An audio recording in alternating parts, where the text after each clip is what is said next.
Hello students, question number 19 from JEE Main 2021, 24 February shift 2. The question is, for the system of linear equations, ये तीन equations हमें given है and हमें कुछ statements given है A, B, C, D, E और हमें बताना है इनमें से कौन सा करेक्ट होगा. इनमें से स्टेटमेंट्स कौन सा करेक्ट है, बेसिकली ये बताना है हमें कि system has unique solution for k equal to -2, unique solution for k equal to 2. इनमें से तो चलो स्टार्ट करते हैं. सबसे पहले मैं इन तीनों इक्वेशंस को अगर लिख लूँ तो ये लिखी हुई है x minus 2y equal to 1, फिर है x minus y and plus z is equal to -2. और थर्ड इक्वेशन हमारे पास है के y plus 4z is equal to 6. कुछ इस तरीके से ये तीन इक्वेशंस हैं. हम सबसे पहले तो डी मैट्रिक्स डी डिटर्मिनेंट का वैल्यू निकालेंगे. तो एक्स वाई जेड से बनने वाली डिटर्मिनेंट होती है ये. तो 1, -2 और 0 फर्स्ट इक्वेशन के एक्स वाई जेड के कोफिशिएंट्स हैं. फिर है 1, -1 एंड 1 एंड लास्ट में है 0, k एंड 4. कुछ इस तरीके से है.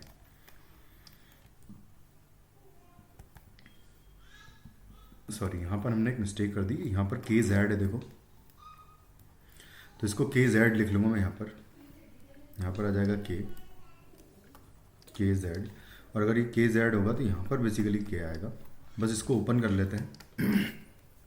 तो हो जाएगा 1 इंटू -4 एंड माइनस आएगा k स्क्वायर, फिर आएगा +2 मल्टीप्लाइड बाय, इसका रो और कॉलम हटा देंगे तो 4 आ जाएगा यहाँ पर बेसिकली. और उसके बाद फिर 0 आएगा, तो इतना एक्सप्रेशन आएगा यहाँ से. तो ये जाएगा k square and -4 and +8, -4 and +8. तो बेसिकली -4 यहाँ पर लिख दूंगा मैं इक्वल टू 0. तो k की वैल्यू बेसिकली +-2 आ रही है अगर मैं d का वैल्यू 0 करता हूँ तब. तो अगर k का वैल्यू +2 या -2 में से कुछ हुआ तो यूनिक सोल्यूशन तो कभी नहीं होगा. इसका मतलब कि the system has unique solution if k not equal to 2, k not equal to -2. तो फर्स्ट स्टेटमेंट करेक्ट हो गया. The system has unique solution if k is equal to -2, wrong है. k इक्वल टू 2 के लिए भी unique solution कभी नहीं होगा, ये भी रॉन्ग है. The system has no solution if k is equal to 2. अगर k इक्वल टू 2 होगा तो सिस्टम हैज़ नो सोल्यूशन कहा है, ये डी स्टेटमेंट है. इसको भी देखते हैं हम लोग. और the system has infinitely many solutions if k is equal to -2 होगा. तो डी और ई दोनों को हम लोग फिर से देख लेंगे क्या आएगा. तो स्टार्ट करते हैं. अब हम d1, d2, d3 का वैल्यू भी निकाल ही लेते हैं सबका. तो सबसे पहले मैं d1 का वैल्यू निकालूंगा. तो d1 जो डिटर्मिनेंट होगा वो basically x y z x के कोफिशिएंट्स को हटा के 1, -2 और 6 पुट कर दूंगा मैं फर्स्ट कॉलम की जगह. यहाँ पर रख देंगे -2, यहाँ पर रख देंगे -1, यहाँ पर रख देंगे k. और यहाँ तो खैर वही आएगा सेम.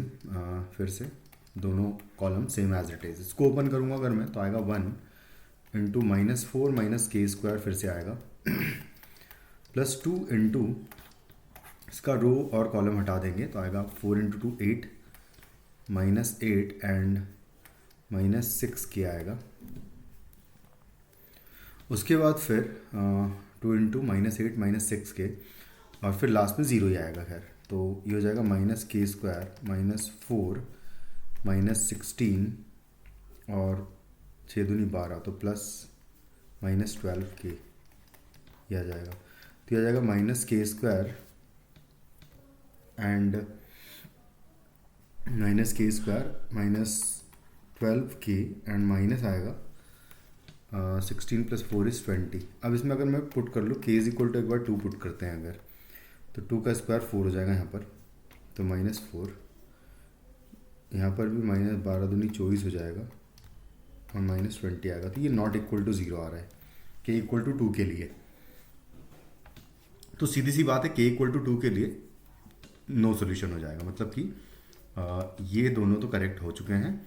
डी करेक्ट हो गया क्योंकि नो सोल्यूशन आ जाएगा k इक्वल टू 2 के लिए, क्योंकि जब मैंने k इक्वल टू 2 पुट किया है तो उस सिचुएशन में हुआ क्या है कि जब k इक्वल टू हमने 2 पुट किया है तो उस केस में डी जो है ज़ीरो नहीं है, D1 जो है ज़ीरो नहीं आया है, इस वजह से इस केस में नो सॉल्यूशन आएगा। जब k इक्वल टू -2 लेते हैं अगर, तो -2 के केस में यहाँ से अगर देखें तो -4 एंड ये हो जाएगा +24 एंड ये हो जाएगा -20, तो बेसिकली ये इक्वल टू 0 आ रहा है। और अगर ये 0 आ तो मेरे ख्याल से बाकी दो भी 0 आएंगी। इसका मतलब कि